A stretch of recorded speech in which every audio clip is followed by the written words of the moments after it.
السلام عليكم ورحمة الله وبركاته. إلى حضرة النبي مصطفى رسول الله صلى الله عليه وسلم، ثم إلى أرواح أزواجه وذرياته وقرابته وأصحابه والتابعين وتابع التابعين لهم بإحسان إلى يوم الدين، ثم إلى أرواح والدينا ومعلمين وذوي الحقوق علينا أجمعين. الفاتحة. أعوذ بالله من الشيطان الرجيم. بسم الله الرحمن الرحيم. الحمد لله رب العالمين، الرحمن الرحيم، مالك يوم الدين، إياك نعبد وإياك نستعين، اهدنا الصراط المستقيم، صراط الذين أنعمت عليهم غير المغضوب عليهم ولا الضالين. آمين. اللهم صل على سيدنا محمد وعلى آل سيدنا محمد. اللهم صل على سيدنا محمد وعلى آل سيدنا محمد. اللهم صل على سيدنا محمد وعلى آل سيدنا محمد. اللهم صل على سيدنا محمد وعلى آل سيدنا محمد. اللهم صل على سيدنا محمد وعلى آل سيدنا محمد. اللهم صل على سيدنا محمد وعلى آل سيدنا محمد. اللهم صل على سيدنا محمد وعلى آل سيدنا محمد. اللهم صل على سيدنا محمد وعلى آل سيدنا محمد. اللهم صل على سيدنا محمد وعلى آل سيدنا محمد. اللهم صل على سيدنا محمد وعلى آل سيدنا محمد. اللهم صل على سيدنا محمد وعلى آل سيدنا محمد. بسم الله الرحمن الرحيم. الحمد لله رب العالمين، والصلاة والسلام على أشرف الأنبياء والمرسلين وعلى آله وصحبه أجمعين.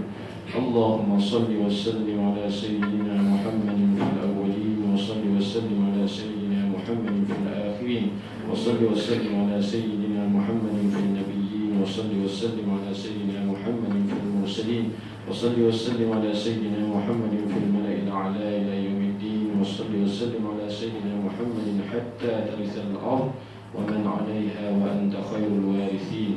سبحانك لا علم لنا إلا ما علمتنا، إنك أنت العليم الحكيم. رب اشرح لي صدري ويسر لي أمري واحلل عقدة من لساني يفقهوا قولي. اللهم افتح علينا حكمتك وانشر علينا من خزائن رحمتك يا أرحم الراحمين. ربنا زدنا علما وارزقنا فهما. آمين يا رب العالمين.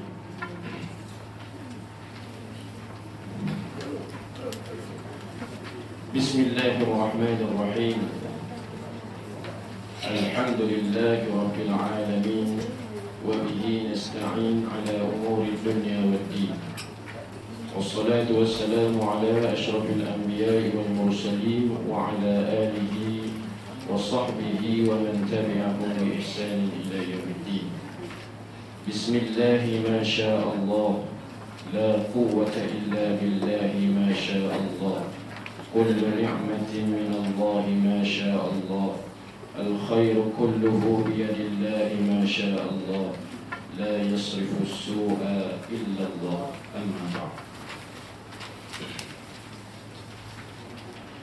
Sidang jemaah muslimin dan muslimat yang dirahmati Allah, alhamdulillah bertemu kembali kita di dalam majlis pengajian pada pagi yang penuh dengan keberkatan ini, dan mudah-mudahan hendaknya Allah Subhanahu wa taala senantiasa memberkati dan merahmati kita, dan seterusnya Allah Subhanahu wa taala meletakkan kita di kalangan hamba-hambanya yang senantiasa melaksanakan perintahnya dan juga meninggalkan larangannya. Amin ya rabbal alamin.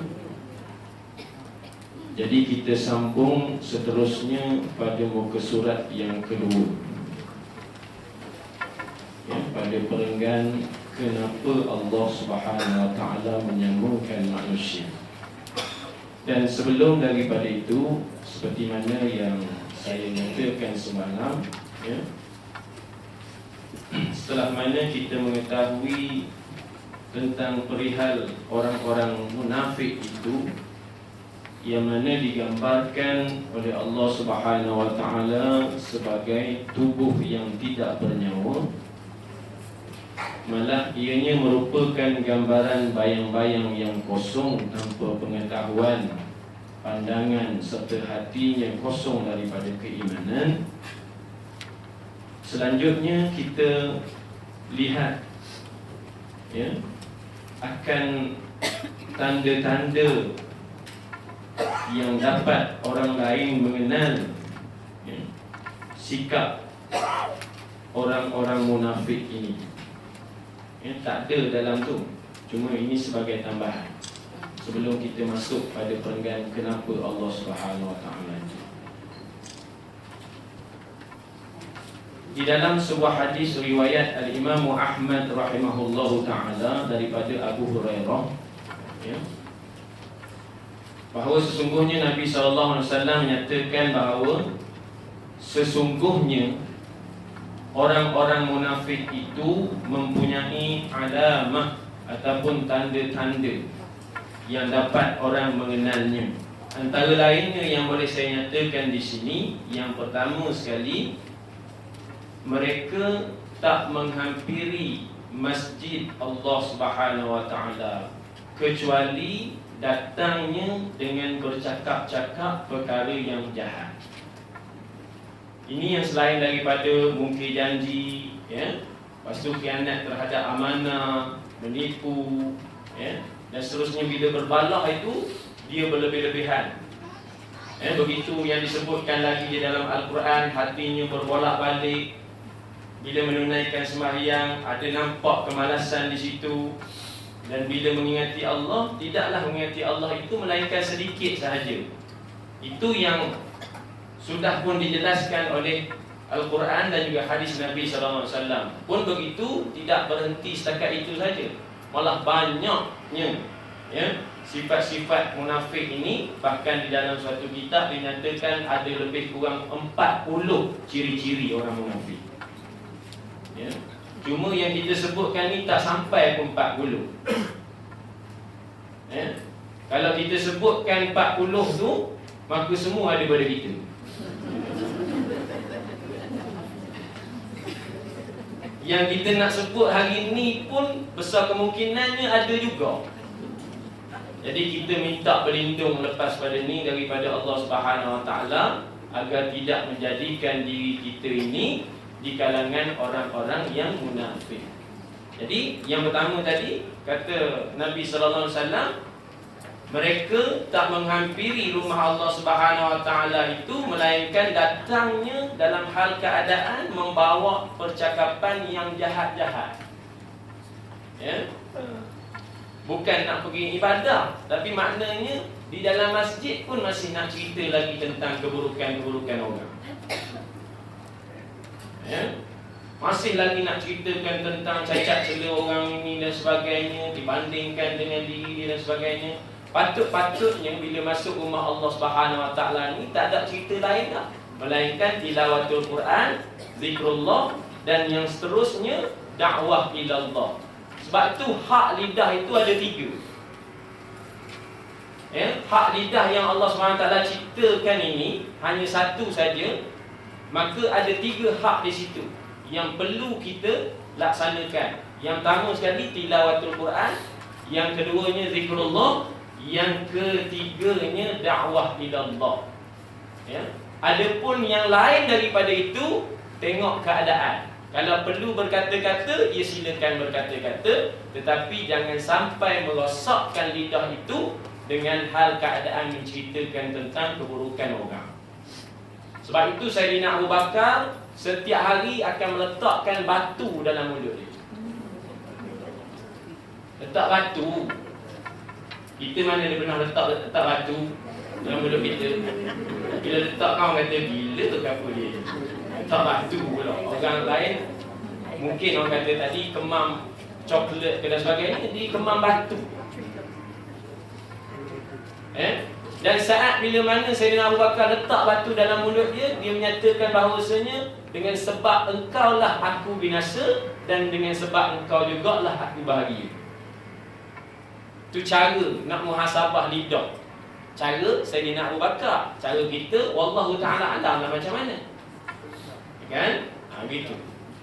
Jadi, kata Nabi lagi, man kana yu'minu billahi wal yawmil akhir falyaqul khairan aw liyasmut, atau kama qala sallallahu alaihi wasallam.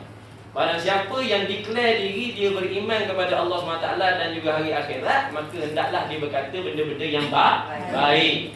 Kalau tak dapat gitu, maka diam itu lebih utama. Sebab itu Luqmanul Hakim menyatakan, kalaulah berkata-kata itu seumpama perak, maka diam itu seumpama emas. Kan?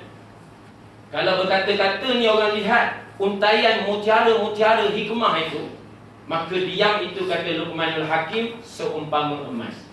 Mana yang lebih berharga? Ya, perak pun berharga, tapi kurang sedikit nilaiannya daripada emas. Maka emas itu tentunya kita jaga, kerana nilaiannya begitu tinggi. Tak tahulah harga sekarang berapa, 916, 999, fine gold dan sebagainya, tak tahulah berapa. Tapi nak kata nilaian emas itu mengatasi daripada nilaian perak tadi. Sebab itu maknanya dalam hal nak berkata-kata ni, kalau ikut resmi sahabat Nabi SAW, di dalam hadis menyatakan sahabat tidak akan mengeluarkan sesuatu perkataan selagi mana dia tak cek satu-satu sama ada benda yang dia nak sebut ni membinasakan dia ataupun membahagikan dia. Hanya berhati-hati bila bercakap.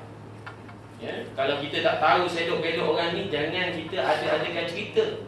Fatabayyanu, kan, kata Allah Subhanahu Wa Taala, in ja'akum fasiqun binaba'in fatabayyanu. Bila datang orang-orang yang kita rasakan bahawasanya kurang nak percaya perkataan dia ni, maka fatabayyanu, cari dulu bukti dan sebagainya.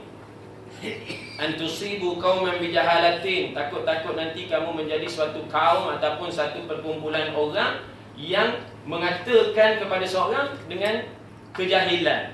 Fatusbihu ala ma fa'altum nadimin, maka kamu akan menjadi orang yang menyesal tak sedar nanti. Ya? Jadi itu yang pertama. Yang keduanya, kita dapat mengenal orang-orang munafik ni, kata Nabi SAW, saat bila mereka itu menyombongkan diri, tidak mahu nak bermesra dengan orang dan tidak mahu dimesrai. Sikap sombong itu. Bermesra di sini maksudnya orang nak berkenalan, nak bersilaturahmi dan sebagainya, itu dia kurang senang di situ. Mungkin alasannya mengganggu privasi dia. Sedangkan bila kita pergi ke rumah Allah Subhanahu Wa Taala contohnya, maka di situ kita nak pupuk silaturahmi, tapi dia masih buat cara privasi dia juga.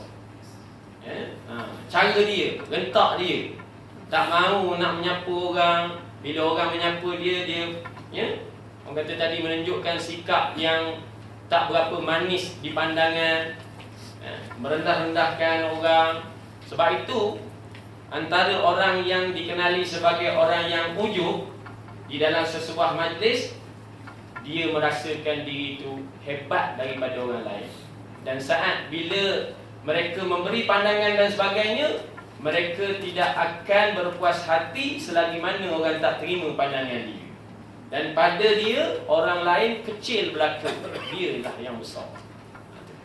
Dan bila mana dia perlu menasihati orang, maka dia akan nasihati orang tu dengan kasar dan kata-kata yang besar. Sikap munafik itu. Na'udzubillah, minta berlindung kita daripada perkara tersebut. Baik, yang ketiganya, yang ada kaitan dengan apa yang kita bicarakan semalam, iaitulah kata Nabi, mereka ini menjadi tunggul di waktu malam dan hingar-bingar pada waktu siangnya. Tunggul pada waktu malam ni makna kata tadi bermalasan untuk ibadah. Kenapa orang munafik ni beribadah untuk nak nampak orang saja? Sebab itu zaman masyarakat Arab dulu, Orang-orang munafik hanya semayang pada waktu ramainya orang. Zuhur, Asar, Maghrib, Isyak, Subuh, Lebur. Maknanya tak semayang. Kerana waktu itu tak adalah kata lampu jalan macam kita ni. Gelap gelita begitu. Sebab tu Nabi menyebutkan basyiril musyai'in fi zulm binurit tam yaumil qiyamah. Berilah khabar gembira kepada orang yang berjalan pada waktu malam gelap gelita ke rumah Allah Subhanahu Wa Taala binurit tam, dengan cahaya yang sempurna pada hari kiamat kelak. Jadi kita-kita yang berjalan pada waktu malam ini, meskipun dengan kereta dan sebagainya, dalam suasana yang begitu hening pagi itu, ke masjid itu, Allah berikan kepada kita besok binurit tam, cahaya yang sempurna di akhirat. Saat itu orang munafik memerlukan kepada cahaya, minta pada orang beriman, bagilah sedikit pada saya. Orang beriman kata, carilah sendiri cahaya tersebut, kami tak boleh bagi yang kami, sebab ini hak milik kami. Copyright reserve, tak boleh. Maknanya tak boleh. Sebab itu kalau nak cari cahaya yang sempurna, cari sekarang, jangan di akhirat besok. Jadi Nabi SAW sudah memberitahu, beri kabar gembira orang-orang yang berjalan pada waktu gelap gelita untuk menuju ke rumah Allah itu dengan cahaya yang sempurna di akhirat besok. Maka kita cari yang itu. Jadi orang munafik dia tidak begitu. Waktu subuh ni maknanya gelap, orang tak nampak, tak pergi sembahyang. Isyak begitu juga, dah gelap gelita, tak pergi sembahyang. Jadi nak sebut di sini, pada waktu malam tak ada apa-apa ibadah yang hebat pun bagi orang munafik ni. Malahan mereka penuhkan waktu itu dengan tidur lena, berbanding dengan orang yang beriman. Orang yang beriman menjadikan malam itu sebagai sumber inspirasinya dengan Allah Subhanahu Wa Taala, bermunajat, zikrullah dan sebagainya. Kerana waktu siangnya penuh dengan kesibukan, kesesakan. Maknanya kata tadi tak ada ruang untuk nak mendekati Allah SWT. Maka di waktu malam, di awal malam, di tengah malam ataupun di hujung malam, mereka bermunajat kepada Allah. Itu orang yang beriman. Sebab itu Allah SWT menjanjikan bagi orang yang tatajafa junubuhum 'anil madaji'i yad'una rabbahum khaufan wa tama'a wa mimma razaqnahum yunfiqun fala ta'lamu nafsun ma ukhfiya lahum min qurrati a'yun jazaa'an bima kanu ya'malun. Mana-mana orang yang menghindarkan diri mereka itu daripada tempat tidur mereka, mengangkat lambung mereka daripada tempat tidur mereka, yad'una rabbahum khaufan wa tama'a, menyeru kepada Allah Subhanahu Wa Taala dengan penuh rasa takut dan tamak kepada pahala Allah Subhanahu Wa Taala itu. Lantas pada paginya pula, wa mimma razaqnahum yunfikun, mereka menafkahkan harta yang diberikan oleh Allah Subhanahu Wa Taala. Maka Allah menyatakan, fala ta'lamu nafsum ma ukhfiya lahum min qurrati a'yun jazaa'an bima kanu ya'malun. Mereka ini tidak mengetahui yang sesungguhnya aku akan sediakan suatu anugerah yang mana anugerah tersebut tidak ada di dalam syurga. Dan anugerah tersebut sifatnya qurratu a'yun, menyejukkan mata mereka. Jazaa'an bima kanu ya'malun, sebagai balasan terhadap apa yang mereka telah laksanakan dalam usaha mereka untuk mendekatkan diri mereka kepada aku, kata Allah. Jadi orang yang bangun pada waktu malam itu, yang kata tadi tidak menjadi tunggul seumpama munafik ini, Allah janjikan pada mereka qurratu a'yun. Qurratu a'yun itu tadi. Fala ta'lamu nafsum ma ukhfiya lahum, apa yang kami sembunyikan bagi mereka itu. Min qurrati a'yun, daripada suatu anugerah yang pastinya akan menyejukkan mata mereka. Jadi anugerah itu, kata ulama, tidak ada di dalam syurga. Ianya akan diberikan kepada orang yang kata tadi mendekatkan diri dengan Allah SWT pada waktu malamnya secara peribadi dengan Allah SWT. Allah yang akan bagi. Anugerah itu hanya pada Allah SWT. Allah Ta'ala tak tahu. Tapi secara pastinya, kata ulama, itu bukannya nikmat yang ada dalam syurga.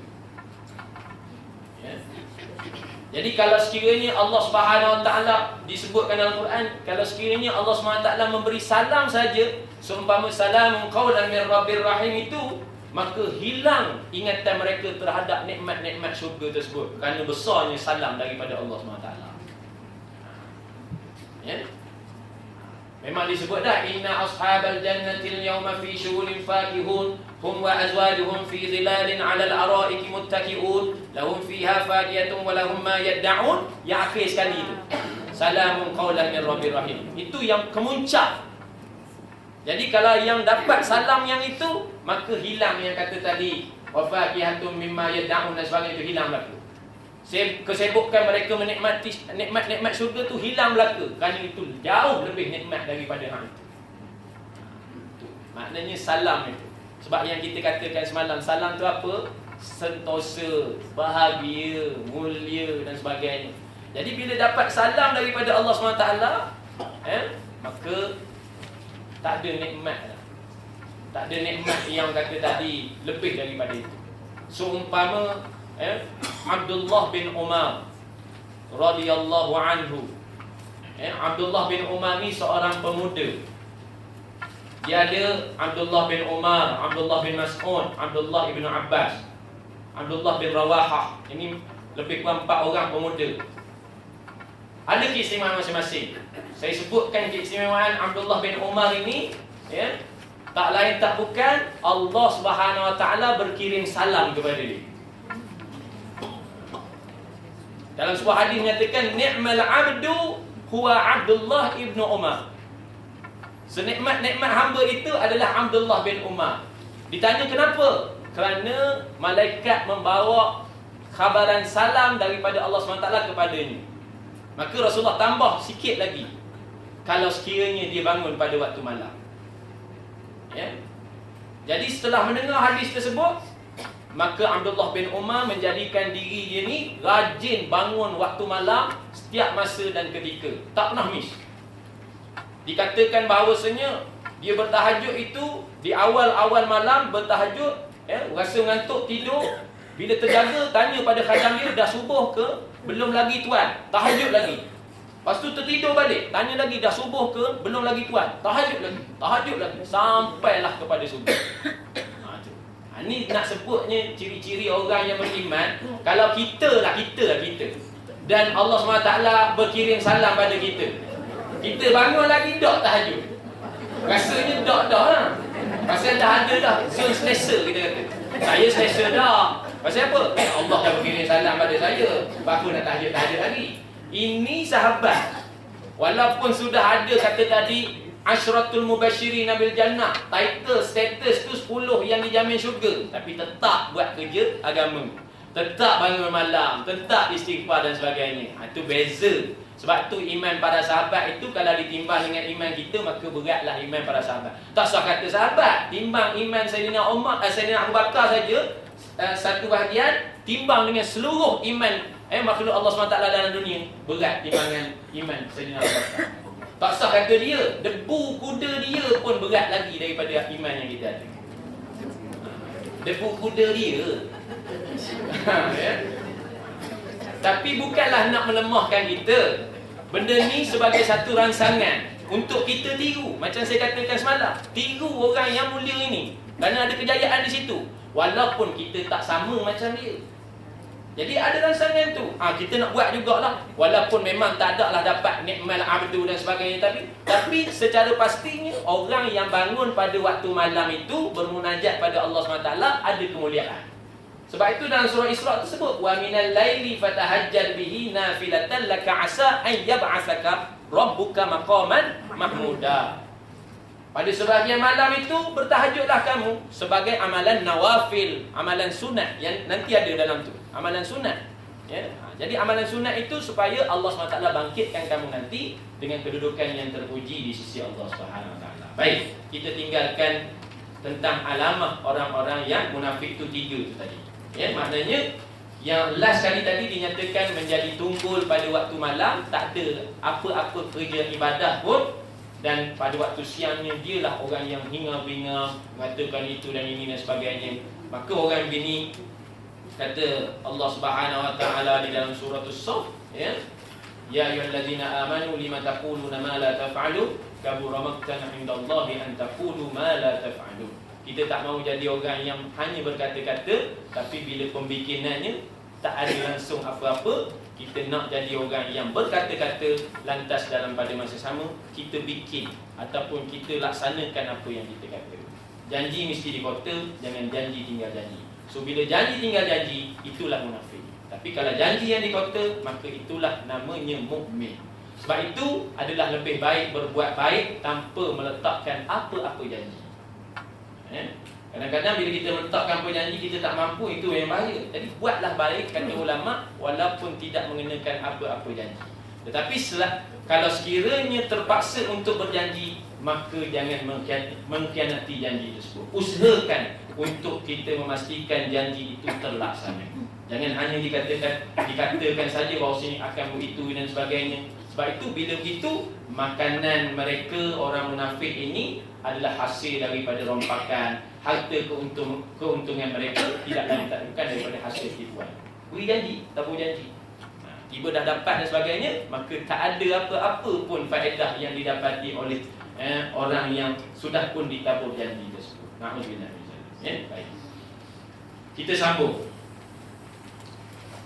Perenggan kenapa?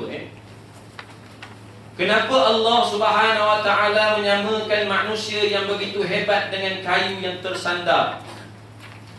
Apa yang mereka tidak miliki? Untuk menjawab, N tertinggal. Untuk menjawab pertanyaan di atas, sejenak kita melihat sebuah, T itu tersilap. Sebuah firman Allah Subhanahu Wa Taala di dalam surah At-Tin, surah yang ke-95 ayat 4 hingga 6 yang bermaksud, sesungguhnya kami telah menciptakan manusia dalam bentuk yang baik sebaik-baiknya.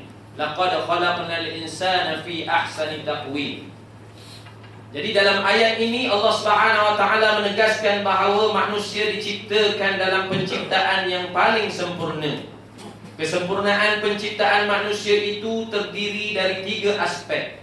Pertama, kesempurnaan fizikal, kedua, kesempurnaan akal, dan ketiga, kesempurnaan rohani. Secara jasmani, fizikal manusia diciptakan oleh Allah Subhanahu Wa Taala dalam rupa dan bentuk yang paling sempurna. Manusia adalah mahakarya Allah Subhanahu Wa Taala yang begitu sempurna jika dibandingkan dengan semua ciptaannya yang lain. Manusia memiliki organ tubuh dengan struktur yang sangat indah. Sebab itu di sini perlunya kita berfikiran jernih, iaitu fikiran yang dengan cemerlang mampu untuk memikirkan ciptaan Allah Subhanahu Wa Taala dan meyakini bahawa Allah Subhanahu Wa Taala itulah Tuhan yang maha berkuasa. Hayyun la yamut, qayyum la yafut. Makna hidupnya Allah Subhanahu Wa Taala itu tidak menerima mati. Qayyum, berdirinya Allah Subhanahu Wa Taala itu tidak menerima binasa. Sebab itu bila kita baca Allahu la ilaha illa huwal hayyul qayyum, maka di situ perlu kita iktikadkan hidupnya Allah Subhanahu Wa Taala itu tidak menerima mati. Qayyumnya Allah, berdirinya Allah Subhanahu Wa Taala dengan sendirinya itu tidak menerima binasa. Tak seumpama kita, hidup kita akan menerima mati. Begitu berdirinya kita akan menerima binasa. Itu beza ni. Sebab tu disebut ayatul kursi. Besar fadilat dia. Kerana di situ menyatakan tentang tauhid, tentang Allah Subhanahu Wa Taala semata-mata. Tak ada cerita benda lain. Kalau kita tengok ayat kursi daripada awal Allahu la ilaha illa huwal hayyul qayyum sampai wa huwal aliyyul azim, semua cerita tentang zat kebesaran Allah Subhanahu Wa Taala. Itu tauhid. Jadi beza. Jadi maknanya dalam hal ini cernakan fikiran kita dengan cemerlang untuk meletakkan bahawasanya segala ciptaan Allah Subhanahu Wa Taala itu adalah menunjukkan kepada kekuasaan Allah Subhanahu Wa Taala. Dan bagaimana keyakinan itu boleh diperolehi?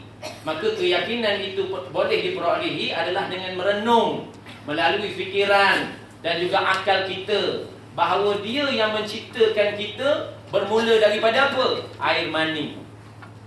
Walaqad khalaqnal insana min sulalatin min tin. Kalau tak silap saya dalam surah Al-Mu'minun ayat 11, 12, 13, 14 gitu. Dalam tu. Tapi saya cerita flow je saja. Kita mula diciptakan, kita kenang balik. Sebab itu Allah SWT menyatakan wa fi anfusikum afala tubsirun. Maknanya kalau kamu nak kenal Allah SWT, lihat diri kamu. Lihat pada diri kamu, maka kamu akan kenal Allah SWT itu siapa. Afala tatafakkarun, apakah kamu tak mahu berfikir tentang kejadian kamu yang mula-mula tadi min sulalatin min tin, daripada saripati air, tanah, air mani itu. Summa ja'alnahu fi qararin makin. Kemudian air mani tersebut menyatu pula di dalam qararin makin, satu tempat yang kukuh, iaitu rahim. Diri kita ni bukan cerita lembu, kerbau, kambing ni, cerita kita. Sejarah kita sampai ke saat ini, menjelmanya kita, hidupnya kita sebagai manusia, kena kenal. Sebab tu kata tadi, kena cerna fikiran tu dengan cemerlang. Kena letakkan fikiran dan akal tu selari, baru nampak, oh, besarnya Allah Subhanahu Wa Taala. Patutnya saya bersyukur pada Dia. Patutnya saya melaksanakan segala perintahnya. Patut saya meninggalkan segala larangannya. Sebab yang membuat saya, yang menciptakan saya Dia. Daripada saripati air yang kata hina tu tadi, diletakkan pada qararin makin, satu tempat yang kukuh, iaitu rahim. Selepas itu jadilah kita nutfah, jadilah kita alaqah, jadilah kita mudghah. Jadi kita segumpal darah. Lepas segumpal darah maknanya daging. Selepas pada tu otot, selepas pada tu saraf, selepas tu mata, telinga, tubuh badan yang lain. Lepas itu fakasawna al-'idhama lahma thumma ansha'nahu khalqan akhar fatabarakallahu ahsanul khaliqin. Sebab itu memang perlu kita sujud pada Allah SWT dengan menyatakan sajada wajhiya lillazi khalaqahu wa sawwarahu wa syaqqa sam'ahu wa basarahu bihaulihi wa quwwatihi fatabarakallahu ahsanul khaliqin. Memang layak kita sujud dan kita baca benda itu. Telah sujudnya wajah aku kepada Tuhan yang memiliki segala kekuasaan Allah, kekuasaan langit dan bumi.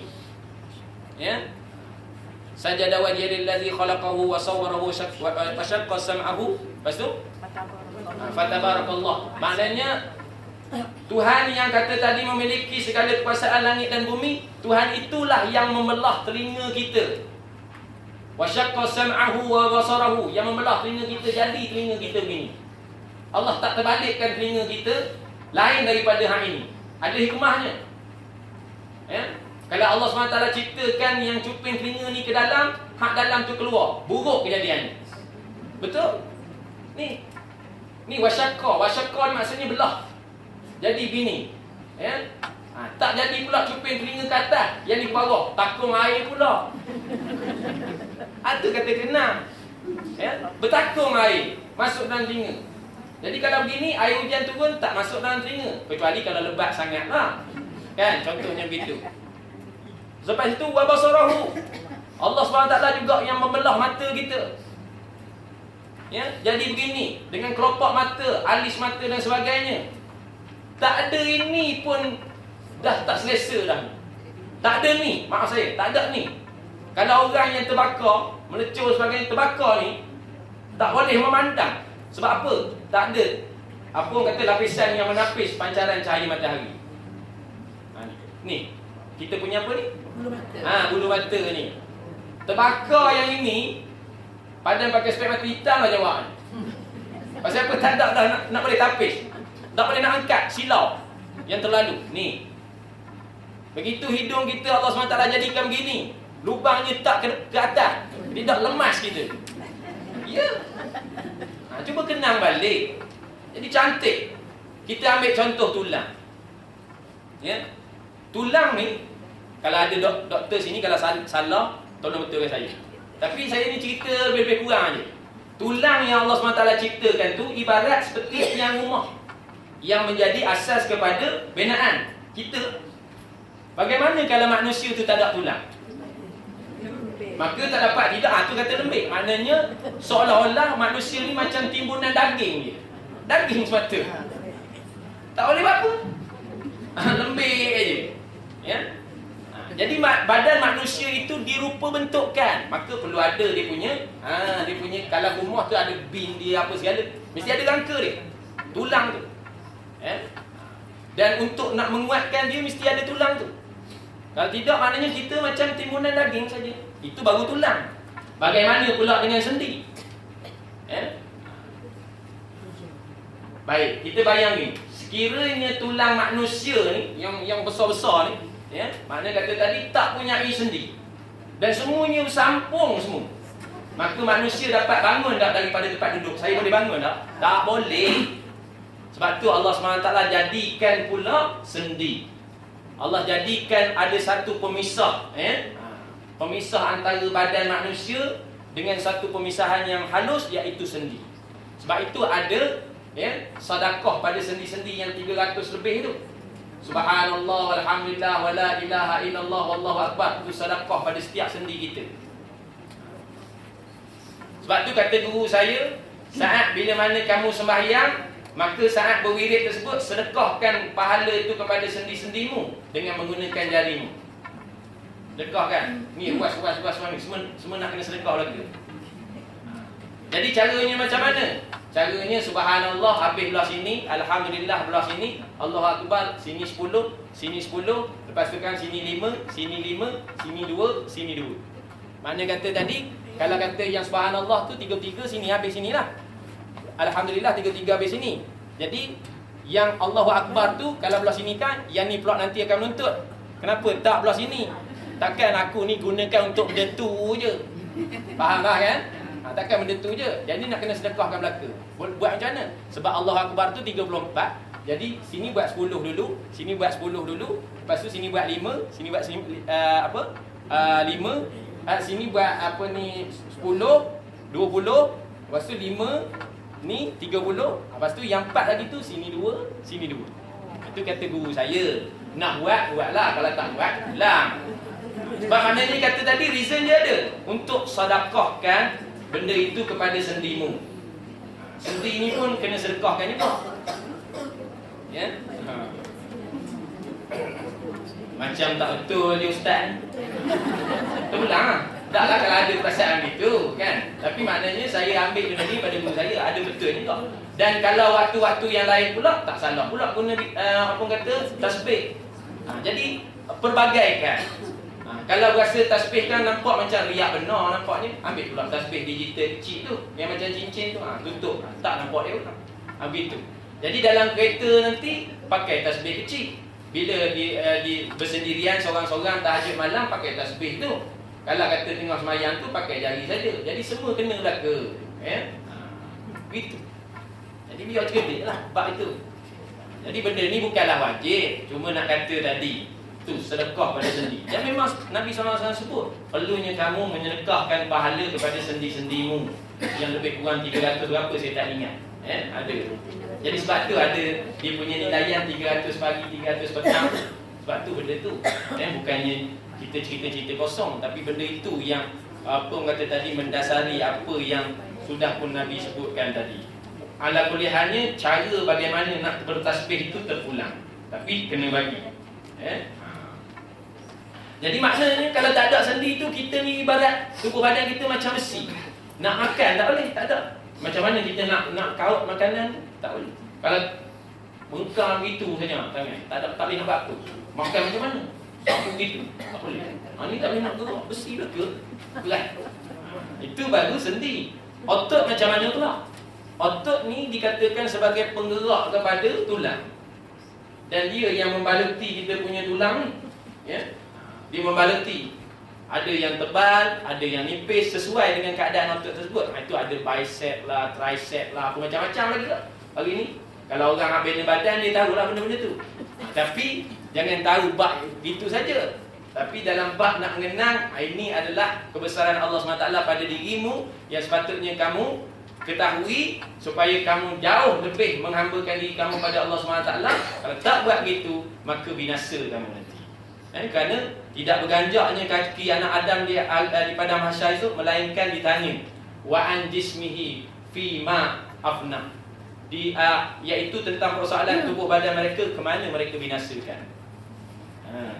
Kalau kita berletih-letihan untuk Allah Subhanahu Wa Taala, maka bagusnya kita. Tapi kalau berletih-letihan semata untuk keduniaan tanpa memikirkan tentang berletih-letihan untuk Allah, maka kita adalah orang yang rugi serugi-ruginya dan orang yang malam semalam-malam. Baik. Itu tentang penciptaan itu. Baik. Kesempurnaan penciptaan fizikal ini Allah Subhanahu wa taala lengkapi pula dengan memberikan kepada manusia sebuah kesempurnaan yang lain, iaitu akal. Dengannya manusia mampu mengembangkan dirinya, dan dengannya juga manusia diserahkan tugas untuk menjadi khalifah yang mana akan memakmurkan muka bumi ini. Dengannya juga manusia mampu menciptakan peradaban di pentas bumi ini. Hal ini amat berbeza dengan binatang atau malaikat yang tidak pernah mengalami perubahan dan kemajuan, malah ianya bersifat statik. Seekor burung hanya mampu membuat sarang yang persis sama seperti sarang yang dibuat oleh nenek moyang mereka, tanpa mampu menciptakan perubahan dan inovasi. Malaikat hanya melakukan satu tugas yang diberikan kepada mereka semenjak dahulu tanpa ingin merubah dan mengganti tugasnya dengan yang lain. Akan tetapi manusia selalu menciptakan perubahan dan inovasi seiring dengan perubahan zaman di mana mereka hidup, dan tentunya ini berlaku kerana dia diberikan akal yang sempurna. Sebab itu ada istilah peperangan antara akal dan juga nafsu. Di dalam pepatah pepatah Arab yang diungkapkan oleh ahli-ahli hikmah, dia menyatakan tuba liman kana aqluhu amiran wa hawahu asiran, wa wailun liman kana hawahu amiran wa aqluhu asiran. Beruntunglah orang yang mana meletakkan akal itu sebagai pimpinan dan hawa nafsunya sebagai tawanan, dan juga celakalah bagi orang yang meletakkan hawa nafsunya sebagai pimpinan dan akalnya sebagai tawanan.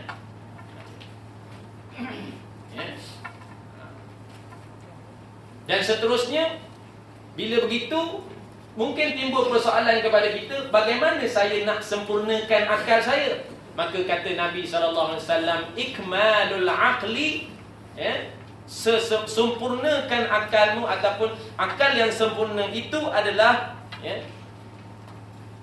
imtisalu awamirihi wajtinabu nawahihi, ataupun disebut ikmalul aqli ittiba'u ridwanullah wajtinabu sukhti, iaitu dengan cara mengikuti segala benda yang Allah redha dan seterusnya meninggalkan kemurkaannya. Itu cara nak sempurnakan akal. Sebab tu akal ni sebuah asas yang penting bagi manusia, yang dengannya nanti dapat membezakan darjat manusia dengan makhluk yang lain. Kita ambil contoh monyet. Saat bila mana ada pisang di satu pokok pisang, dia cuba nak ambil, meloncat tak dapat, kerana mungkin pokok pisang tu tinggi. Maka apakah pada ketika itu dia akan ambil tangga untuk panjat? Tak kan? Tapi manusia tak begitu. Nak kata akal tak dapat meloncat begitu, maka manusia akan berfikir, macam mana boleh juga aku dapatkan tu. Dia akan ambil tangga, ataupun mungkin ambil galak, ambil kayu, jolok dan sebagainya. Kalau kita lihat pada perbuatan monyet, saat tak dapat, dia akan beredar. Itu. Tapi kalau sekiranya kita meletakkan diri kita tu, meletakkan diri kita tu, ataupun meletakkan akal kita ni sebagai tawanan tu tadi, maka samalah macam itu. Sebab itu kata tadi, layak dah Allah SWT menyatakan, walaqad zara'na li jahannama katsiran minal jinni wal insi lahum qulubun la yafqahuna biha wa lahum a'yunun la yubsiruna biha wa lahum adhanun la yasma'una biha ulaika kal an'am bal hum adall ulaika humul ghafilun. Memang ternyata nanti di dalam neraka Jahannam akan dipenuhkan dengan golongan jin dan manusia, yang mana diberi hati tak mahu faham, yang mana diberi mata tak mahu melihat, diberi telinga tak mahu dengar. Mereka ni tak ubah seumpama binatang ternak saja. Bukan saya kata, Allah SWT yang kata. Jadi kalau kata kita menyatakan begitu, maka dah layak benar. Kecualilah kita menyatakan ulaika kasyaitan. Itu memang salah. Allah tak sebut itu. Kal an'am. Jadi kalau ada hati, kita ni ada hati, tapi tak mahu faham. Sebab tu dalam surah Haji menyatakan apa? Innaha la ta'mal absar walakin ta'mal qulubul lati fis sudur. Mereka ni bukan jenis buta mata, tapi buta hati yang ada dalam dada mereka. Itu yang jadi tak faham. Itu yang jenis bila ada mata tak mahu lihat tu, tak mahu merenung, mengambil iktibar dan sebagainya. Begitu yang telinga ni tak mahu mendengar kalam-kalam ulama, kalam-kalam yang baik, hadis Nabi, Quran dan sebagainya, tak mahu dengar dia. maka dia akan diletakkan dalam neraka Jahannam. Ya? Neraka Jahannam. Allah penuh macam itu nanti. Sampai satu tahap akan ada seruan pula nanti kepada neraka Jahannam, halim talaqta, halim talaqta, wahai neraka, apakah penuh dah? Neraka kata, hal min mazid, apa ada tambahan lagi ke? Neraka kasi buat begitu. Memang ada tambahan. Jadi mungkin kita fikir, boleh ke neraka tu nak penuhkan semua dan sebagainya? Jangan ceritalah. Ya. Kalau ada lagi 2-3 kelompok manusia selepas pada hari kiamat pun, neraka boleh penuh lagi. Kalau setara penjara Sungai Buloh tu berapa kapasiti boleh masuk? Penjara Sungai Buloh. Habis buat pun mungkin dalam berapa ratus ataupun berapa ribu banduan. Okey, kita pakat semua buat maksiat yang sampai menyebabkan kita masuk dalam penjara. Ya? Tolak tak muat. Sila hari bulan mungkin duduk dalam rumah tumpangan dan sebagainya sebagai penjara sementara, tak muat. Tapi kalau cerita neraka, tak usah fikirlah tentang muat tak muat. Tak usah fikir tentang muat tak muat. Memang muat. Sebab tu neraka kata hal min mazid, nak menandakan bahawasanya muatnya lagi. Tanya tu penuh tidak? Apa ada tambahan? Dia tak kata penuh dah, dia kata. Tak. Dia kata ada tambahan. Ada tambahan maknanya ada lagi. Itu. Ya. Jadi makna kata tadi, gunakan akal. Itu asas penting. Sebab tu nanti kita akan lihat bahawasanya akal ini diumpamakan seumpama menteri. Itu akan disebut, Imam Ghazali sebut tentang perumpamaan kita ni, diri manusia. Tapi kita sebut dulu tu. Jadi makna kata tadi, kalau sekiranya kita sudah pun mengikuti apa yang Allah SWT redha dan meninggalkan segala larangannya, maka sudah sempurna akal kita di situ. Maka setiap apa pun perubahan zaman, setiap apa inovasi yang kita laksanakan, maka mesti bertitik tolak untuk cari redha Allah dan juga untuk menghindarkan diri daripada kemurkaan dia.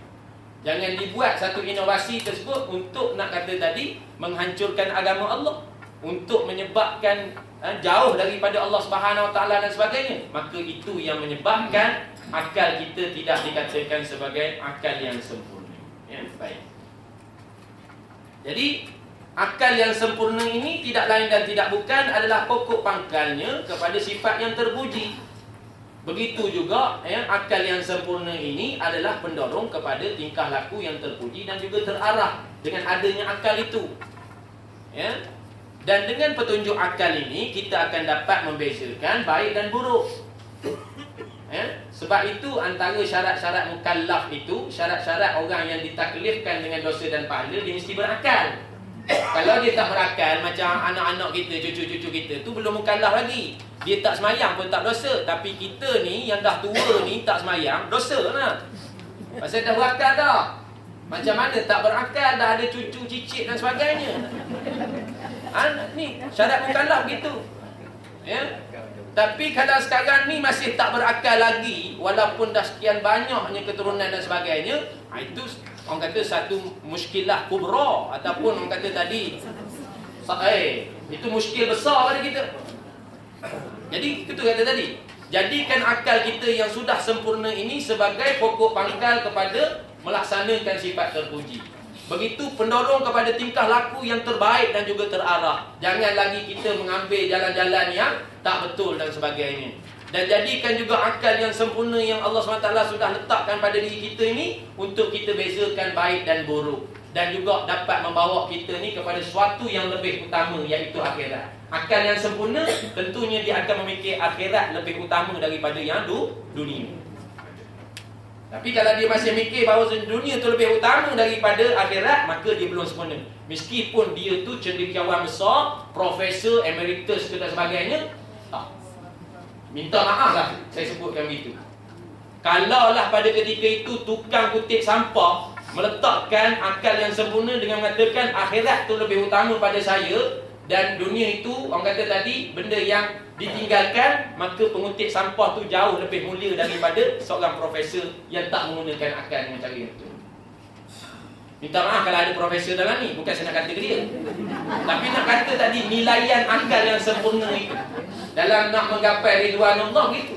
Jadi sifat Allah SWT berbeza dengan sifat kita. Kira-kira Allah SWT berbeza dengan kira-kira kita. Allah kata siapa yang fikir tentang akhirat, siapa yang cinta pada akhirat, maka hiduplah dia. Tapi yang cinta dunia, hauslah dia. Sebab apa dia katakan begitu? Dia cinta akhirat, hidup. Dia akan terus hidup. Dalam dunia dia hidup, di akhirat pun dia akan hidup. Hidup dalam hal keadaan yang bahagia dan sebagainya. Tetapi kalau cinta pada dunia, maka haus dia. Haus. Sebab dunia itu bukan sifatnya bila dikejar, dia akan datang dekat. Kita lagi kejar dunia, dia akan kejarlah lagi, kejarlah lagi, kejarlah lagi. Dia main macam main boyok orang kita. Main ni lah, main kejar-kejar masa kita kecil-kecil tu. Orang panggil main boyok. Bahasa orang faham, boyok dia main. Maknanya main bila cuit. Kalau cuit kan awak jadi. Jadi maknanya kejar lah. Lagi boleh satu kampung kejar. Lagi tak dapat cuit, maknanya tak jadi. Jadi dunia tu begitu. Iaitu nama haus tu maknanya letih gitu. Bukan rasa apa orang kata tadi hilang letih, tak kejar. Penat saya Ustaz. Ni job ni tak dapat lagi. Ni gitu. Tapi akhirat dia. Memang ada kata tadi. Kan? Jadi makna kata tadi, sebab itu dalam hal ni kata Siri As-Saqati, orang yang bodoh itu adalah orang yang daripada pagi dan petangnya lalai dalam melihat kecelaan diri dia. Jadi kalau tak lalai, silakan cari dunia. Tak ada masalah. Jangan dilalaikan saja. Bukan makna kata kita tak boleh cari dunia. Carilah dunia macam mana pun. Sebab tu kita katakan, kalau awak nak jadi orang yang kaya, silakan jadi kaya. Kalau awak nak jadi orang yang dermawan, silakan jadi dermawan. Kalau awak nak jadi orang yang ahli ilmu dan sebagainya, silakan jadi ahli ilmu. Berapa banyak ilmu yang awak nak belajar pun tak ada masalah. Tapi Imam Ghazali sebut, walaupun kamu belajar dengan ratusan guru, beratus-ratus kitab kamu belajar, kamu masih lagi tidak dapat layak untuk dapat rahmat Allah SWT selagi mana benda itu kamu tak amalkan. Ilmu gudang walau macam mana pun, kalau tak amal tak ada. Sebab tu cerita tentang amal. Sebab tu biar akal tu cerna betul-betul. Maknanya Allah SWT bagi aku ni supaya fikir apa yang perlu aku buat, apa yang lebih utama dalam kehidupan aku. Ya amal. Sebab esok bila masuk kubur, harta tinggal, anak bini tinggal, ahli keluarga tinggal, segala benda tinggal. Yang jadi sahabat kita, teman setia kita tak lain tak bukan adalah amal. So mana yang kita nak pentingkan? Dengan akal yang sempurna itu tadi, kita tentu jauh lebih memikir yang lebih utama, iaitu amal. Yang ni samping-samping saja untuk orang kata melangsungkan kehidupan kita. Jadi itu kata tadi, silakan apa saja tapi jaga, pelihara tentang rasa itu. Perasaan kita. Jadi kalau kata tadi nak menjadi orang yang kaya tapi tak jaga perasaan, maknanya timbul perasaan yang kata tadi perkara-perkara yang merosakkan amal kita, maka itu malang. Itu seterusnya nak jadi jermak dan orang semua. Sebab tu kata guru saya lagi, awak nak jadi kaya, awak nak jadi apa, silakan. Saya tak kisah. Tapi dia minta pada anak murid dia, tolong jaga rasa. Rasa diri kamu. Saat bila kamu kaya macam mana nanti. Saat kamu berilmu, orang berilmu pun ada fitnah dia. Katalah ilmu banyak, dia akan ada hasad pula. Sebab itu hasad itu akan berakhir pada ulama. Ulama pun akan ada hasad. Pasal perbandingan ilmu. Orang ni ilmunya begini, orang ni ilmu begini. Dia akan rasa tu. Sepatutnya aku lebih banyak pengaruhnya daripada yang ni. Hasad yang terakhir sekali akan menghinggapi orang yang berilmu. Maknanya tak boleh tidak, terkena juga. Nak kena jaga. Sebab tu guru saya kata, pelihara rasamu. Kalau sekiranya dengan kekayaan kamu tu, kamu boleh memelihara perasaan kamu daripada kata tadi riak, ujub dan sebagainya, maka silakan jadi kaya, tak ada masalah. Sebab itu makna kata tadi, para sahabat dia begitu. Dia tak ada, rasa tu tak ada. Kaya dia, cara dia, miskin pun cara miskin, sederhana cara sederhana. Dia tak ada perasaan kata tadi nak dengki pada orang ni dan sebagainya yang merosakkan benda itu. Jadi akal tu perlu, orang kata berlegas kita memikirkan tentang bagaimana nak menggapai ridwan Allah dan bagaimana nak, orang kata tadi, tutup daripada mendapat kemurkaan Allah SWT. Itu akal. Baik. Tidak semata-mata fizikal dan akal yang sempurna saja manusia itu dianggap makhluk yang paling sempurna, kerana Allah Subhanahu Wa Taala juga melengkapkannya dengan memberikannya kesempurnaan rohani. Rohani yang diberikan olehnya adalah merupakan bahagian daripada rohnya Maka ini boleh kita lihat di dalam Quran surah As-Sajdah surah yang ke-32 ayat 7, 9 dan juga surah Sad surah 38 ayat 71 dan 72. Saya letakkan reference itu, kita tengok nanti. Kita tak huraikan di sini kerana panjang lebar kalau kita nak huraikan. Sehingga dengan unsur ini pula manusia menjadi objek sujud makhluk selain Allah Subhanahu Wa Taala. Itu I dia buang unsure pula jadi. Macam mana pula jadi unsure. Namun demikian manusia tidak selamanya mampu mempertahankan dirinya dalam menjadi makhluk yang paling sempurna, kerana dalam ayat berikutnya Allah Subhanahu Wa Taala berfirman yang bermaksud, kemudian kami kembalikan dia ke tempat yang serendah-rendahnya, yakni neraka. Ditegaskan oleh Allah Subhanahu Wa Taala bahawa ada sebahagian manusia yang akan dikembalikan ke tempat dan kondisi yang paling rendah. Kondisi di mana mereka ketika itu masih sebagai benda mati, yang dalam bahasa Al-Quran disebut sebagai amwatan. Persis seperti yang dinyatakan olehnya di dalam surah Al-Munafiqun yang terdahulu, bahawa mereka seperti kayu yang disandarkan. Akan tetapi ada di antara mereka ini yang tidak akan dikembalikan ke bentuk dan tingkat yang paling rendah, iaitulah orang-orang yang beriman dan beramal soleh. Seperti lanjutan ayat di dalam surah At-Tin yang telah disebutkan bahawasanya Allah Subhanahu Wa Taala berfirman yang bermaksud, kecuali orang-orang yang beriman dan beramal soleh, maka bagi mereka pahala yang tiada putus-putusnya. Maka di sinilah kita lihat betapa pentingnya amal ibadah untuk menjaga kesempurnaan manusia di hadapan Allah Subhanahu Wa Taala.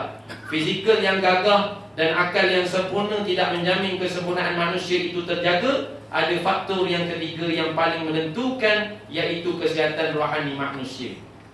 Ketiga-tiga unsur yang ada di dalam diri manusia hendaklah dijaga dan diberikan makanan yang seimbang untuk tetap sempurna. Jasmani atau fizikal mesti dijaga dan diberikan makanan seperti yang sudah biasa dilakukan. Makanan yang biasa kita bagi pada jasmani kita.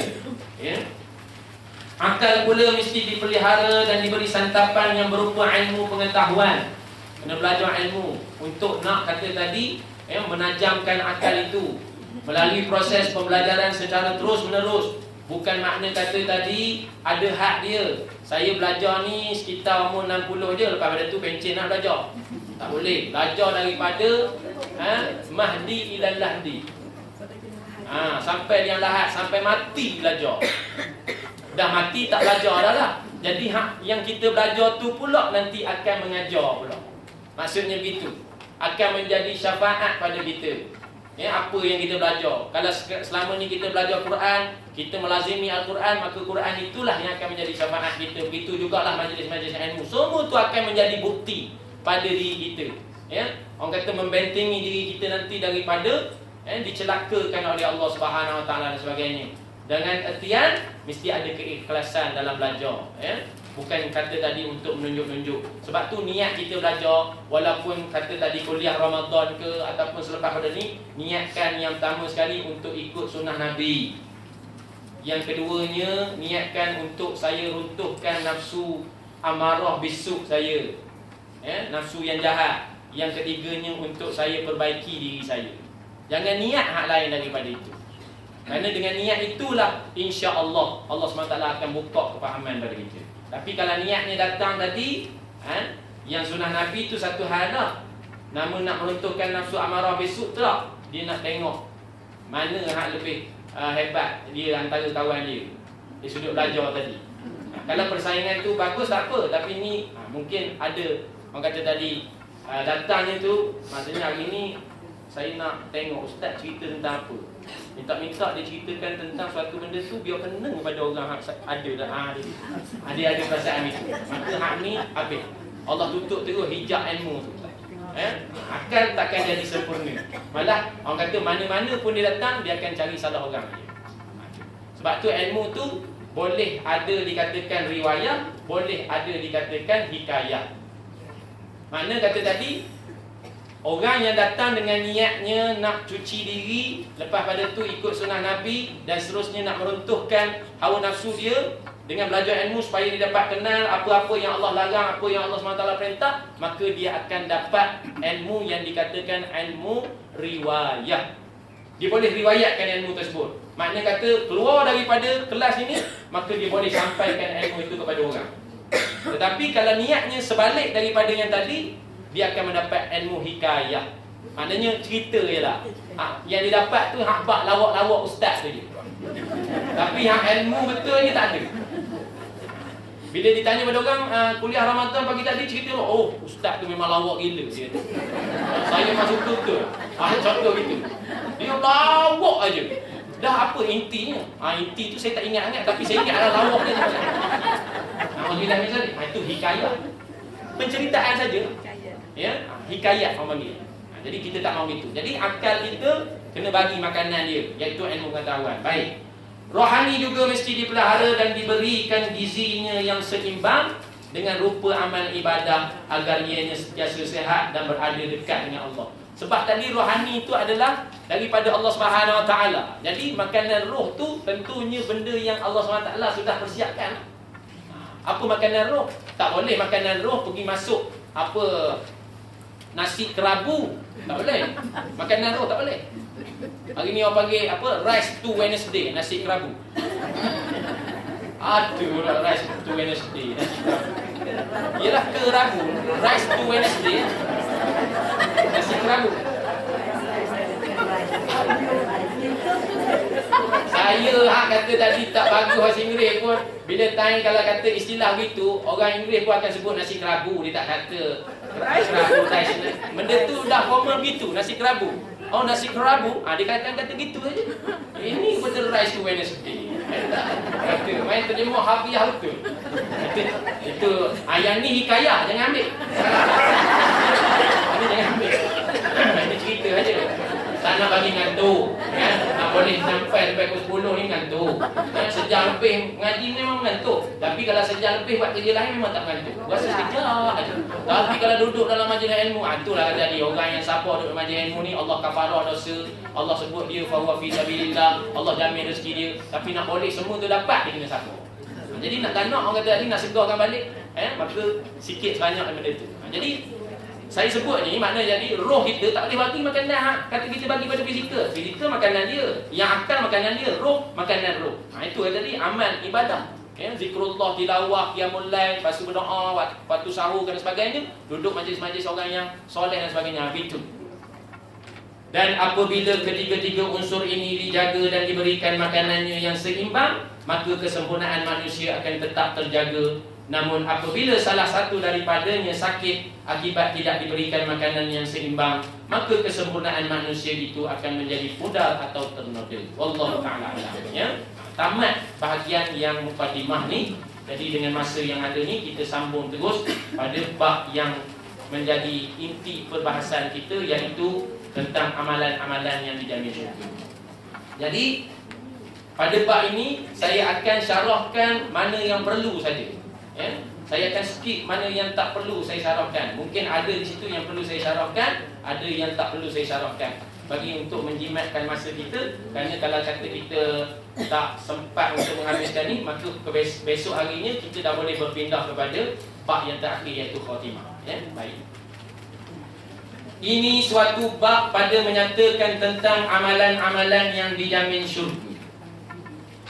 Di dalam Al-Quran dan hadis-hadis Nabi SAW banyak sekali menceritakan tentang amalan-amalan seorang mukmin di dunia ini yang akan dimasukkan ke dalam syurga. Dengan memahami ayat-ayat Al-Quran dan hadis-hadis Nabi SAW ini boleh memberi motivasi atau dorongan untuk kita terus beristiqamah melaksanakan amal soleh dan amal kebaikan demi mencari keredaan Allah Subhanahu Wa Taala. Jadi sebab itu bila kita baca Quran, jangan lupa hadirkan dalam diri kita ini tentang kebesaran Allah Subhanahu Wa Taala yang menurunkan ayat suci itu. Jadi kata ulama, bila kamu membaca ayat-ayat yang berupa tauhid, maka besarkan Allah Subhanahu Wa Taala pada diri kita. Saat kita baca ayatul kursi, Allahu la ilaha illallah, Allahu la ilaha illa huwal hayyul qayyum, maka itu ayat tauhid, besarkan Allah Subhanahu Wa Taala di situ. Itu cara nak interaksi dengan Quran. Sebab kalau kita membaca saja, dia tak boleh. Dia naklah orang kata tadi difahami juga. Sebab kata Al-Imam Nawawi, seutama-utama zikir itu adalah membaca Quran dalam artian bukan sekadar baca, tapi memahami makna dan juga orang kata tadi menghayati maksud ayat tersebut. Baru dapat seutama-utama zikir. Jadi saya katakan gini, jangan lupa hadirkan diri kita saat kita membaca Quran itu, bila bertemu dengan ayat-ayat tauhid, besarkan Allah Subhanahu Wa Taala. Begitu kata ulama lagi, bila kamu bertemu dengan ayat yang berupa wa'dun wa wa'id, janji baik dan janji buruk, maka bila bertemu dengan janji baik tersebut, maka taruh harapan di situ. Saat Allah SWT menyatakan innal ladzina amanu wa 'amilus solihati ulaika hum khairul bariyah jazaohum 'inda rabbihim jannatu 'adnin tajri sampai ila akhir ayat tu, itu cerita tentang ahli syurga, orang beriman dapat ni gini, taruh harapan. Allahumma ja'alna minhum, ya Allah jadikan aku di kalangan mereka. Jadi bila adanya janji buruk, iaitu wa'idun. Wa'dun janji baik, wa'idun janji buruk. Ya, maknanya taruh rasa risau terhadap ancaman yang Allah SWT nak berikan kepada orang yang berpelakuan buruk itu. Taruh rasa bimbang. Tu. Maknanya kalau kita baca ayat-ayat berkaitan dengan ahli syurga, ya. Contohnya, ya, Allah SWT menyatakan wanada ashabun nari ashabul jannah an afidu 'alaiha minal ma'i aw mimma razaqahumullah qalu innallaha harramahuma 'alal kafirin. Pada satu ketika nanti berserulah ahli-ahli neraka kepada ahli-ahli syurga, minta supaya ahli syurga ni berikanlah sedikit limpahan air kepada mereka kerana mereka begitu haus, ataupun apa-apa saja yang Allah SWT rezekikan kepada mereka, bagilah sedikit pada aku ni ahli syurga. Ahli neraka, ahli syurga menyatakan qalu, mereka berkata innallah, sesungguhnya Allah harramahuma, mengharamkan keduanya, air pun tak boleh, makanan pun tak boleh, alal kafirin, atau orang yang kafir. Allahumma la taj'alna minhum, ya Allah jangan jadikan aku daripada golongan ashabun nar. Jadi kena ada tu, baru akan rasa feel zauqi bila baca Quran. Kalau tidak, ibarat burung kakak tua saja. Baca saya qulu subhanan najma wallahu aqim, bila tanya apa makna dia, tak.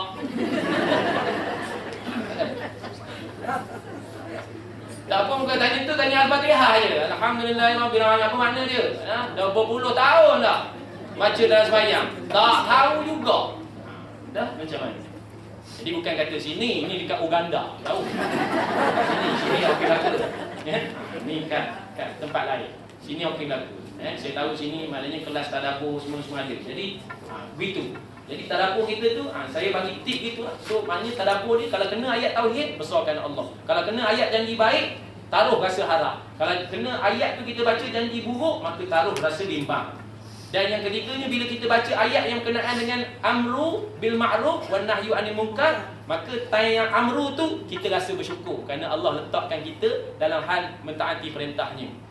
Dan kalau sekiranya kita baca ayat nahyu anil munkar, maka pada ketika itu, kalau kita ada pada ketika itu, saat kita baca tu kena pula, memang tepat terhadap benda yang kita baca, terhadap benda yang kita buat. Contohnya Allah SWT kata wala yaktab ba'dukum ba'da, jangan kamu mengumpat sebahagian kamu kepada yang lain. Kita baca kena pula pada diri kita pada ketika itu, maka pada ketika itu akuilah kesalahan kita dan istighfar.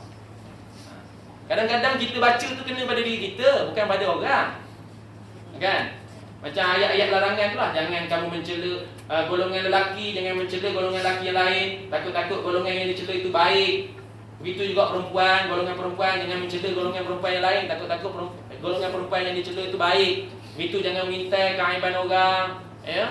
Jangan gelar-gelar orang dengan nama yang buruk setelah mana dia beriman dan sebagainya. Kadang-kadang benda tu kena pada kita tu, bukan kena pada orang. Kita kata ayat ni kena lah pada.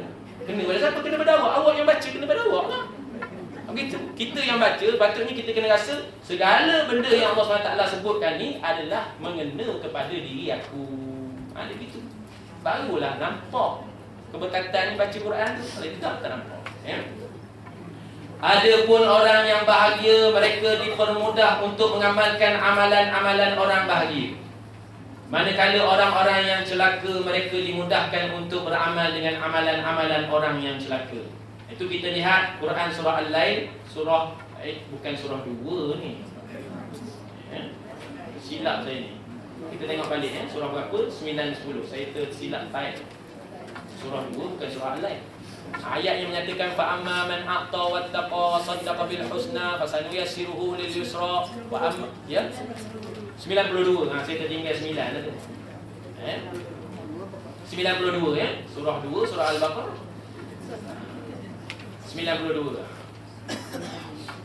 Terima kasih ya kerana beri teguran tu, saya tersilap di situ. Jadi wa amma man bakhila wastaghna wa kadzdzaba bil husna fasanuyassiruhu lil usra. Siapa-siapa hak jenis memberi, wa amma man a'ta wattaqa dan bertakwa, wa saddaqa bil husna dan membenarkan apa-apa yang baik, fasanuyassiruhu lil yusra. Maka Allah akan mudahkan dia jalan yang mudah. Wa amma man bakhila wastaghna, siapa-siapa yang bakhil dan berasa diri itu terkaya daripada segala-galanya, ya. Apa tu wa kadzdzaba bil husna dan mendustakan pula benda-benda yang baik, fasanuyassiruhu lil usra. Cantik dah ayat tu. Memang kita, kalau kita baca pun faham dah. Bukan ayat mutasyabihat tu, ayat muhkamat. Memang jelas, nampak dah keterangan ni.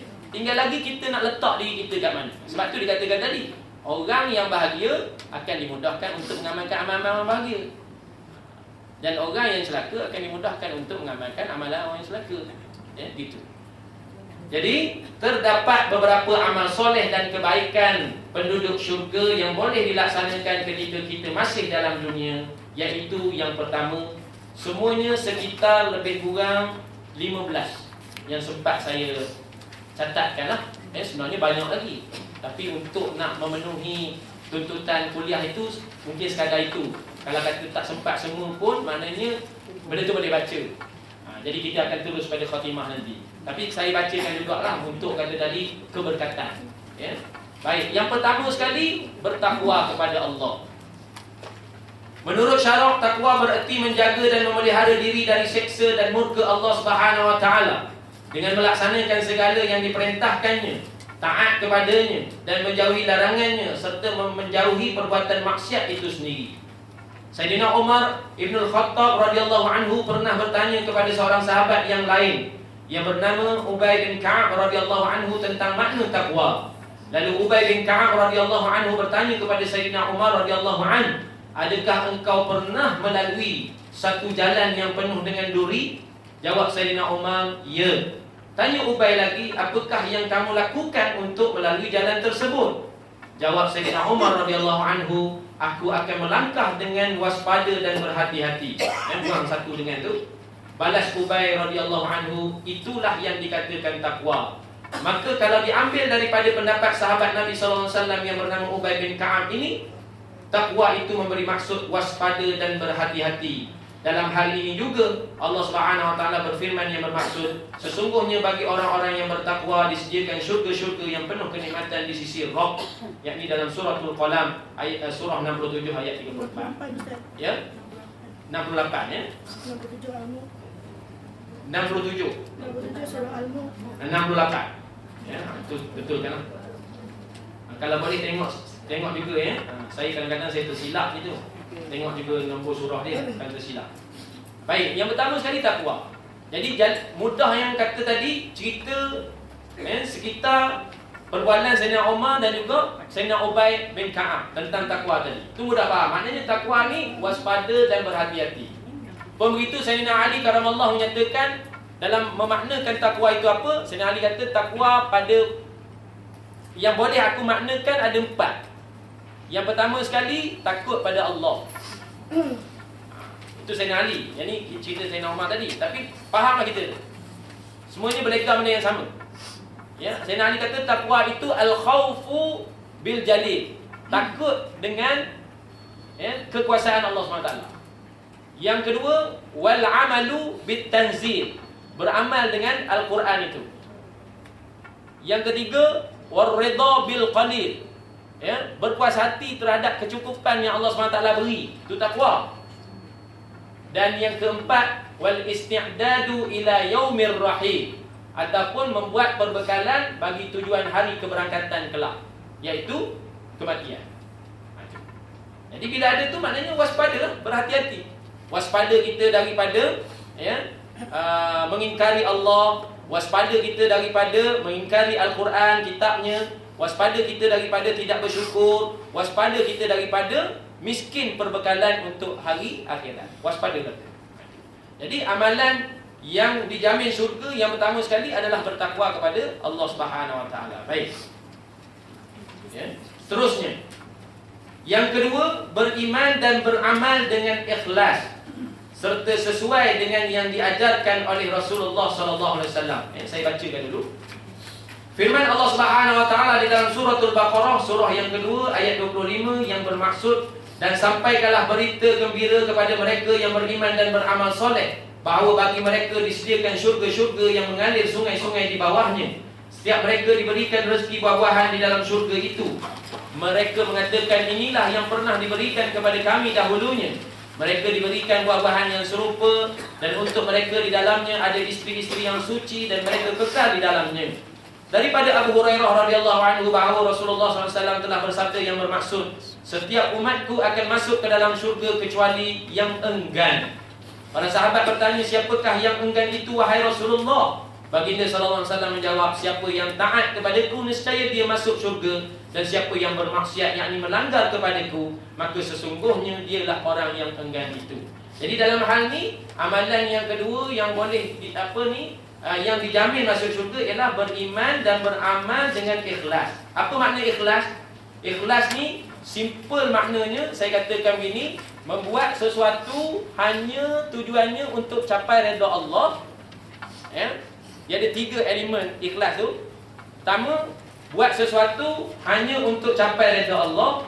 Yang kedua, berasa tidak senang bila dipuji. Yang ketiga, tidak peduli terhadap apa-apa kecaman orang tentang perkara kebaikan yang dilakukan.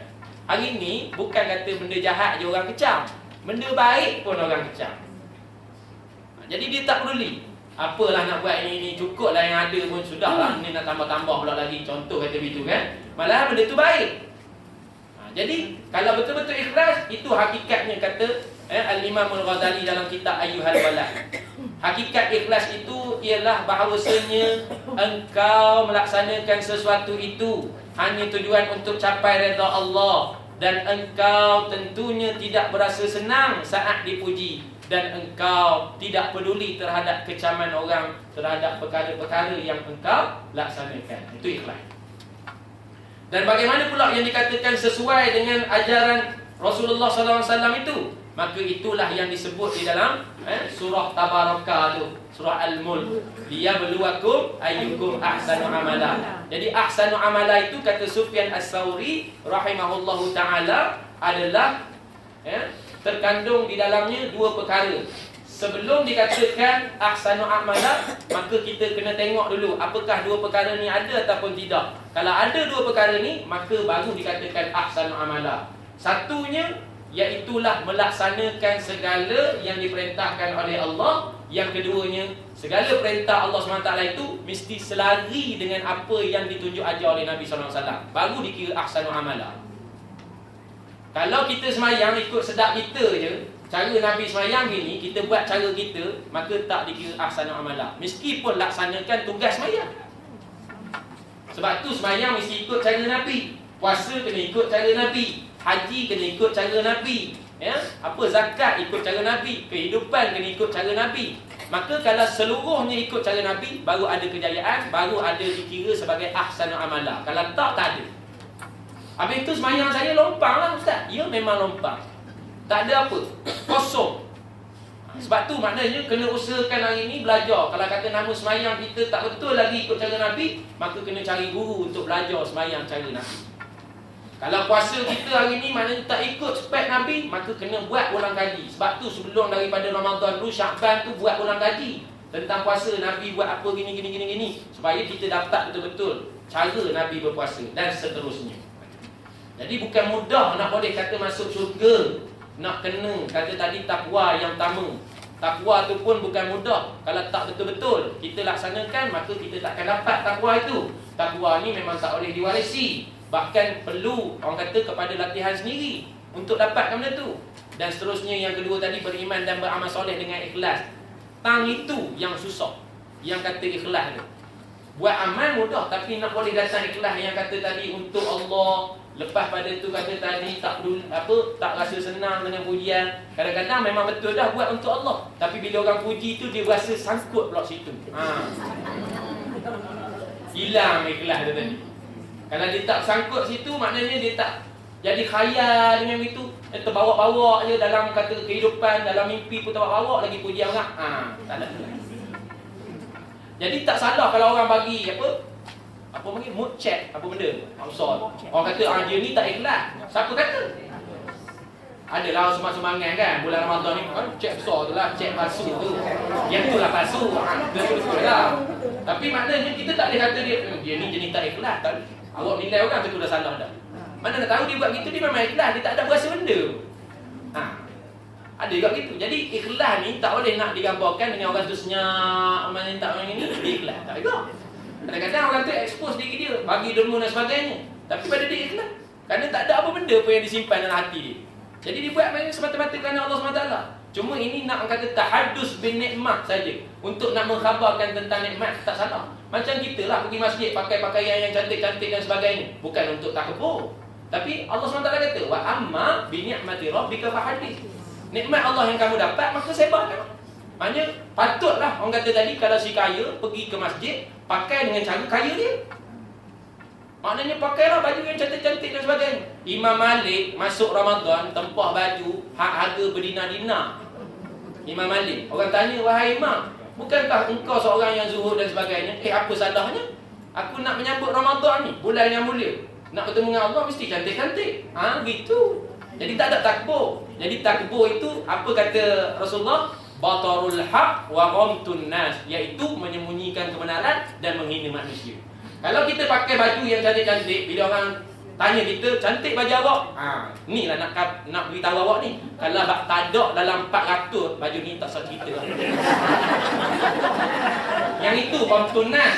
Itu baru takbur. Tapi kalau kita kata macam kita kata semalam, ini semua nikmat Allah. Saya kira tinggal lagi nak tahadus bin nikmat saja. Tak ada apa-apa. Awak pun boleh juga gini. Tak ada unsur menghina. Ya silakan. Nak pakai butang, nak kristal ke apa, pakai. Kan? Gitu. Jadi dia punya apa orang kata tadi, standard dia jangan sampai tahap tadi membantah kebenaran dan juga menghina manusia. Awak nak pakai tak? Itu tahadus bin nikmat. Jadi sampai ke tahap itu. Jadi berbalik pada cerita kita tadi, yang kedua maknanya amalan yang dijamin syurga ialah setiap mana amalan itu mesti ada ikhlas dan selari dengan tuntutan Rasulullah SAW. Baik. Satu lagi kita ambil ini, insya-Allah yang lain kita sambung. Kejap ni, ini tak lama. Pasal yang lain tu dia benda-benda yang selalu berlega sekitar kita lah. Nanti. Baik. Yang ketiga, melaksanakan seluruh perintah Allah Subhanahu Wa Taala, menjauhkan seluruh larangannya dan melaksanakan hal-hal yang diwajibkan serta meninggalkan hal-hal yang diharamkan. Dari Jabir radhiyallahu anhu katanya seorang lelaki bertanya kepada Rasulullah sallallahu alaihi wasallam, "Bagaimana pendapatmu apabila aku telah melakukan solat wajib, berpuasa di bulan Ramadan, aku halalkan yang halal dan aku haramkan yang haram, serta tidak ku tambah yang demikian itu, yang kata tadi solat wajib, puasa bulan Ramadan, halalkan benda yang halal, haramkan benda yang haram, tak tambah sedikit pun yang lain." Maknanya sembahyang sunat tak tambah apa sekali, tak tambah. Dapat tak aku masuk syurga? Jawab Nabi sallallahu alaihi wasallam, ya dapat. Tapi pastikan betul solat wajib awak tu.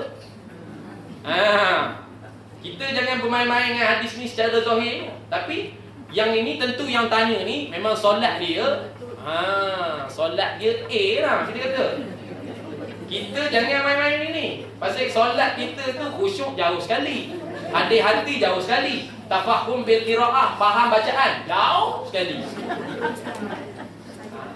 Tak sah kata imam tarawih baca ayat yang apa jauh daripada yang kita hafal. Kadang-kadang imam tarawih tu baca ayat yang kita hafal pun kita tak tahu makna. Tak datang khusyuk. Kan contohnya begitu. Tapi nak kata tadi, kalau sekiranya dia buat benda-benda yang wajib saja, dapat masuk syurga? Dapat. Sebab memang itu yang tuntut pun.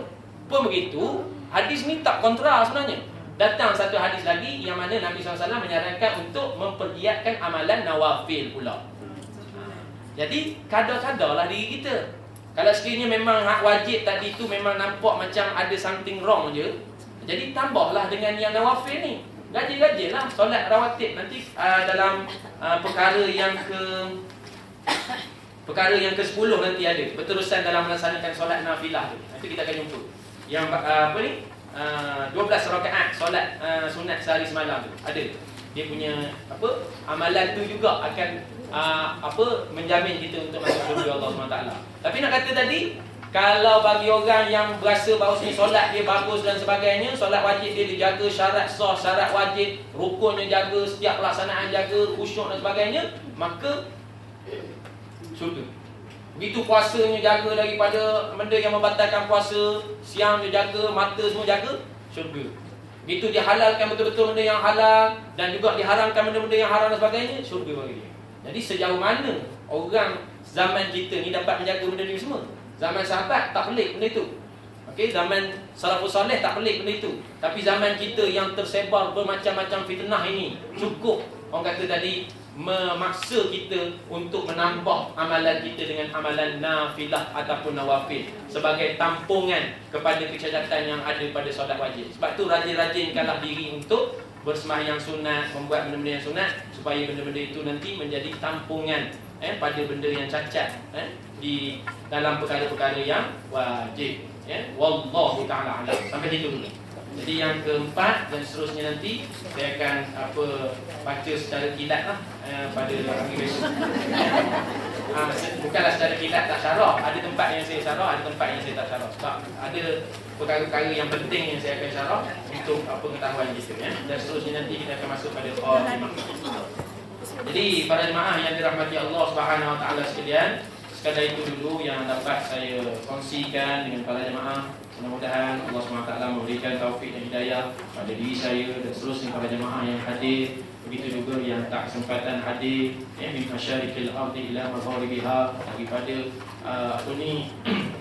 timur dan barat, utara dan selatan. Mudah-mudahan Allah SWT bagi semua taufik dan hidayah untuk mereka melalui jalan-jalan orang-orang yang diberikan ganjaran pahala oleh Allah SWT, dan mudah-mudahan mereka semua kembali untuk melaksanakan segala perintahnya dan juga meninggalkan larangannya. Amin ya rabbal alamin. Aqulu qawli hadza wa astaghfirullahal azim li wa lakum wa lisairil muslimin wal muslimat wal mu'minin wal mu'minat fastaghfiruhu innahu huwal ghafurur rahim. Jadi kita tangguhkan majlis kita dengan baca tasbih kafarah, suratul As dan seterusnya.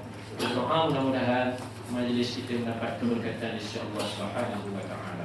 Subhanakallahumma wa bihamdika asyhadu an la ilaha illa anta astaghfiruka wa atubu ilaik.